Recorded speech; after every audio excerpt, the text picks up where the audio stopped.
Howdy everyone, it's me once again, the one and only Jordan. And today, I'm doing another top 10 list again. So this time around, it's going to be a top 10 list of sequels that are better than the original. Of course, I'm not going to have any of these in any particular order. They can be from any director, any genre, animation, live action, or what have you. So they can be also from any company, from any decade, from any era of Hollywood, and whatnot. They don't even have to be from Hollywood either. So I'm just trying to keep it, open as much as possible, I guess you would say. But the rule is that they have to be, they have to actually be good movies. Not only that, they have to be actually better than the original. And to be more specific here, I guess to give more an idea, it can't be the first entries of this series can't be bad. Can't be bad movies from the start and then have a good follow up. No, no, no. They have to be from a good franchise from the start. So I know usually follow ups tend to be disappointing, which majority of them are. So this was a pretty difficult list to do because the vast majority of sequels out there are complete rubbish. Again, I said vast majority. I didn't say all. So yeah, this was definitely something that was pretty difficult to tackle down because you have to go through a lot of shit to find a golden nugget. Lots and lots and lots of shit. Oh boy, because for every one good sequel, there's 50 bad sequels. Boy. So yeah, I'm not gonna go for one specific director or anything because I just want to keep it as open as possible because as I was saying, this was not an easy task whatsoever. So I just figured I'll just do this because why not? I haven't done top 10 lists as often as I would like anyway, so I just thought this came up like a perfect excuse to actually do so, to do this kind of a thing. And I just thought it would be a good way to talk about movies because that's kind of the whole point of this whole channel, talk about movies and whatnot. I mean, I talk about a variety of things too, but I'm just saying.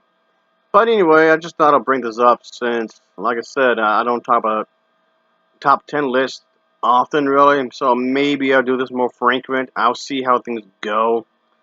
And when it comes to this list, they also don't necessarily have to be sequels I have already reviewed. It could be sequels that I did review, and others maybe I didn't. But again, just trying to make sure, trying to at least make this a bit easier on me. But yeah, just thought I'd just do this, of course, for a good moment here, obviously, because I thought, why not? This be an interesting thing to do when it comes to cinema. And of course, sequels has been around for quite some time, and they're never gonna go away. And when it comes to this list, I'm not gonna count prequels or side stories either. I'm not gonna include those or spin-offs. So basically, I'm just gonna stick to the strict definition of a sequel, which is pretty much defines a sequel as a follow-up to the original, like the events and whatnot, continue what had happened before. These sequels have to expand on what already has been done, what has been set up on the original film.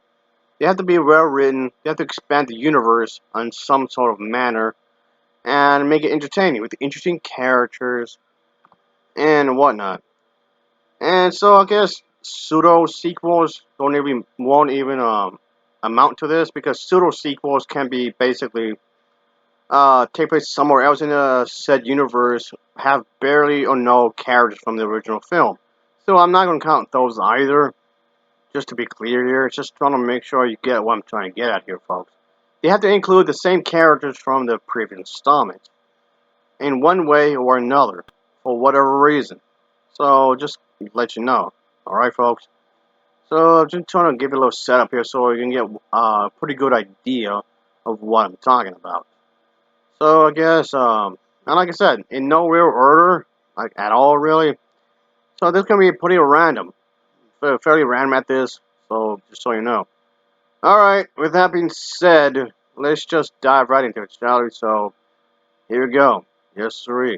Just head off.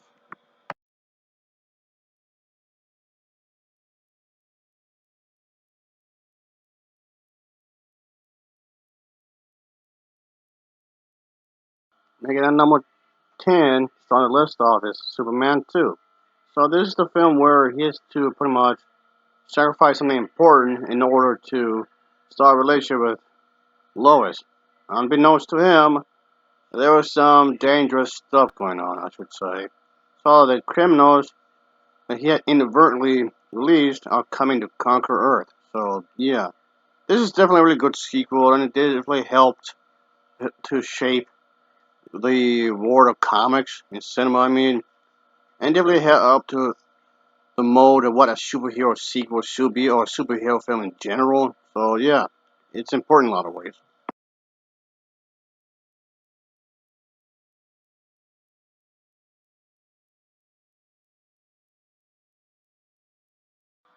At number 9 is The Dark Knight. So yeah, Gotham is not safe because of the Joker. Well, he's one of many reasons. It's because of what he has done and what he inflicted. There's a lot to enjoy about this film. That's quite a bit. And again, it does expand on what already has been done, and it shows that you don't have to be a powerful guy. You don't have to have powers at all. But the power of influence can be just as strong in a lot of ways. So there's a lot I want to speak about this movie, but yeah, it's a good film. Okay, it's a great sequel, I should say. It's more than a good film. So it does up the antics in a lot of ways.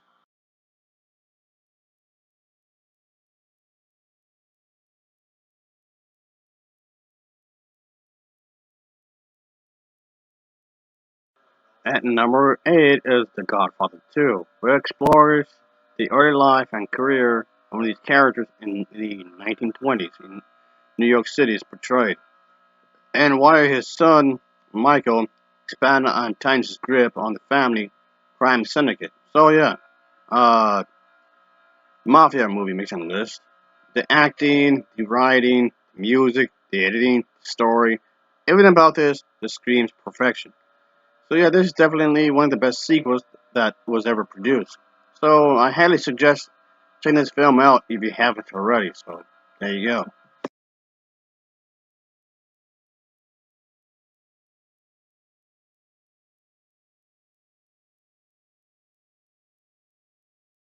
Number 7 is The Bride of Frankenstein.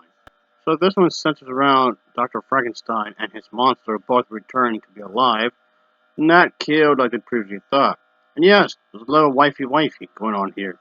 So this one is a really great, excellent sequel, concerning the fact that they did some really good world building in some ways, I guess you can say, expand on what was already done and whatnot. So it does everything what a good sequel should do, and it definitely up the antics, like again, like a good sequel should. Really good acting, good makeup effects. So this really makes a really good horror story, I guess you can say. So yeah.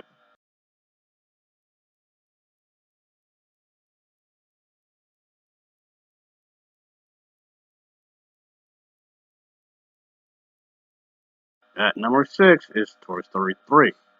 So the toys are mistakenly delivered to this daycare instead of the attic right before Andy leaves the cottage. So it's up to Rudy to convince the other toys that they weren't exactly abandoned and should return home.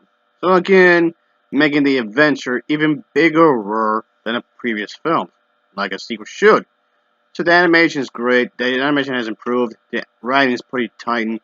The jokes are funny, and it gets pretty dramatic at some points. It's a balance of drama and comedy thrown into the mix. So a well-rounded sequel, nonetheless.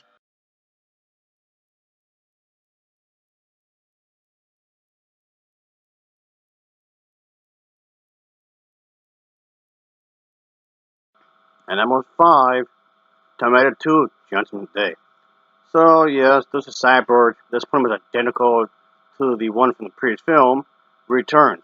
But she she realizes that maybe he isn't all that bad, as he tries to protect her child. So, and yeah, there's plenty of exciting scenes in this film, and does make it pretty exciting. This goes into like a horror, action kind of a thing, like a mix of both, and does it really well.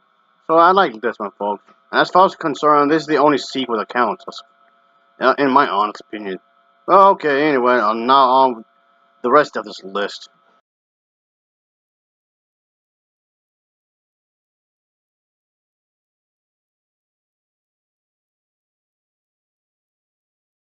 At number 4, Star Wars Episode 5, The Empire Strikes Back, where it centers around after the rebels had done what they had to do on the first film of this trilogy, but Luke Skywalker and the others get separated. But but the thing is that he must learn the truth about a certain relative, which I won't spoil in this video, but it has something to do with a certain individual and there was some clothing. Being a little vague there.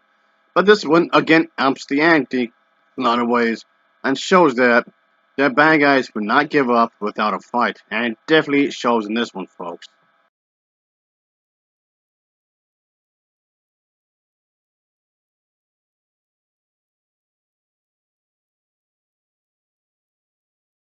Three is The Rescuers Down Under. Yep, another Disney flick, folks.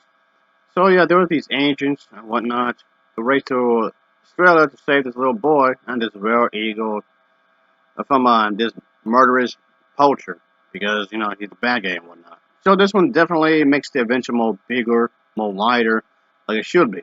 So it definitely improves on the original in every way possible. It's more exciting, it's more thrilling, and it's definitely the animation has also improved as well. So props to you, Disney.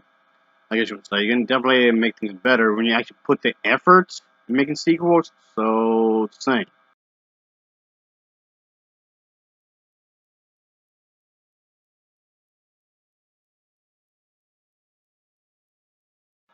And number 2 is Batman 2. Yep, a superhero movie comes on this list again. So Peter Parker is, let's just say he's been bombarded with troubles in his partner's life and in his superhero life because he battles this scientist named Doc Ock. So yeah, things become rather complicated for our superhero. So things are not as easy as he might have thought. But yeah, being a competent superhero does not fix all your problems. Yeah, who knew? So yeah, this one definitely improves on what the original did, and plenty of action scenes to be had. So this one's definitely really a good one to see, folks. I do recommend it for those who have not seen it. Definitely really a must watch.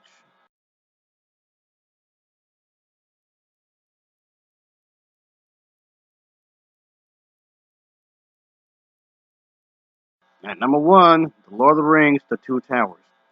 So yeah, this one follows Frodo and Sam as they get closer to where they're supposed to be with the aid of this individual, Gollum.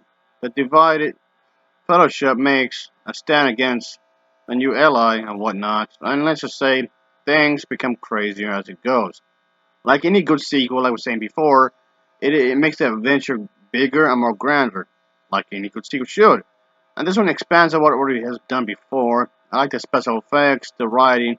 It goes to show you can have great special effects and great storytelling. Usually it's one or the other. So yeah, that's it, folks, for this list. And yes, before anyone says anything, yeah, no, there's plenty of other good sequels that were better than original. So yeah, this video is already lengthy as it is. Yeah, it's like roughly 20 minutes in length. So yeah, and I just wanna, like I said, this was not an easy list to do, like whatsoever. There was plenty. I need to mean there's plenty of sequels that I felt that were definitely worthy to be mentioned in this video. However, I can only pick top 10. That doesn't mean I don't like the other sequels that I didn't mention any less. I'm just putting that out there. And this show goes to show you that sequels can be done right. If there's any passion, and everybody works as a team and whatnot, and everybody can actually get together and make something really good. It is possible to make a great sequel and whatnot. Not that I'm saying every good movie out there deserves a follow up. Sometimes one movie is good enough. But if you are going to make another one, be absolutely sure that you do it correctly. I mean, okay, yes, that's easier said than done, sure. But when sequels are done professionally with care and love, like it should, it's done like it should be. Yeah, when you think about it, to expand the universe of from the original, it should be definitely a straight sequel to the original, and not just a second act of three. Stays true to the original, sure, but this can be tricky because while you don't want to ignore what made it good, but at the same time you don't want to rehash what was already done. Of course, don't repeat the what was done, but keep it familiar enough to make it really good. That's what I'm getting at. Don't make it too different, but don't make it too the same. So there needs to be a balance here, I guess you can say. So another thing is that you need to find a way to deepen the characters, of course. Have a feeling between these characters, the risk taking and whatnot. Somehow promote the what they were trying to do, make the stakes higher, of course. I mean, yes, like I was saying, stay true to the original, but this can be tricky because the most important the most important of the things we think about are the themes of the original, and those can be easily overlooked if not done correctly. So yeah, this can be a lot of ways can be taken in a bad way. Some people just don't want to make good movies when it comes to sequels because a lot of the time it's just a cash grab. And yeah, some sequels have became instant classics, sure, and that's great. And yes, don't get me wrong, that the first film can be so grand, can be so great that making a follow up can be a difficult challenge unto itself. Because like I mentioned before, for every one good sequel, there's like 50 or 80 bad installments. So which yes can ultimately ruin the first good entry. So this can be really risky. That's okay. You do want it to make it feel like it's a continuation, but make it worth it for the movie going audience because you do get what you paid for, sure. But how can you build a story around the sequels? One tricky thing can be too is that you just don't want to make it just another rehash of the original. You do want the sequel to stand on its own 2 feet while paying attention to the original. So, like I said, that can be really tricky on its own as well. And you do have to have good dialogue and whatnot. And you could actually bring back a lot of characters and whatnot. And another tricky, really risky thing to do is that don't allow the sequel, the second or third installment, just be setups for other sequels. Another issue I seem to see when it comes to making a third, or fourth, or even a fifth or sixth movie when it comes to franchises is that the next installment is just made for the sole purpose of making another installment, rather than just focusing on tight writing, character development, story, and whatnot. But of course, when I say bad sequels, those are quite a few. Those are a few exceptions to the rule when the sequels are done correctly, and that's pretty much the whole idea of what this video is about: making a list of directors who actually paid attention to their characters and actually want to make a good movie. And that's definitely a great thing there. I do believe that film is in fact an art form, of course, and if done correctly, you can have an exciting experience and whatnot, actually reward the audiences in more ways than one. You want to see these characters again that you really love, the characters you really care for, make a return to the silver screen. If done correctly, you can actually make the characters more likable because you can put them to the test in a lot of ways. So if again, I know I'm being fairly vague in a lot of areas, but I'm trying to get to the point where if the characters are well written enough, you can be done correctly. And then you have to come to question is that is this are these sequels warranted? Are they necessary? And I'm saying this because like 99% of the time sequels aren't needed. The vast majority of times, sequels are not needed, like whatsoever. They're just done for the cash grab of the original, and that's it. For me, it's a lot more easier to make a top 10 worst sequels of all time than making a top 10 best sequels of all time, because those more bad than good. Thankfully, there are some directors who are actually competent enough to actually make some good entertainment fun if done correctly, like I said. So this list was definitely wanted to express that sequels can be good, and when they're done correctly, and not just be done by a bunch of fuck ups, I guess you can say. But yeah, this was definitely the case for these films that you can actually show that the character go through a bunch of adventures and actually succeed or may not succeed. It makes you question their choices and whatnot. So yeah, you can allow the characters have some sort of emotional stance and be written in such an intelligent way, of course, so they can actually, get into the whole thing. You can go into the consequences of the characters' actions and the study of what they were trying to do. You can use this as a way to get to know the characters even more if done correctly. Alright, folks, I guess I'll just end it there. I mean, like I said earlier, there's plenty of other sequels I would love to mention. But this video is already long enough as it is. So anyway, of course, as usual, thanks for watching and take care. Until next time, see ya. Oh yeah. Later.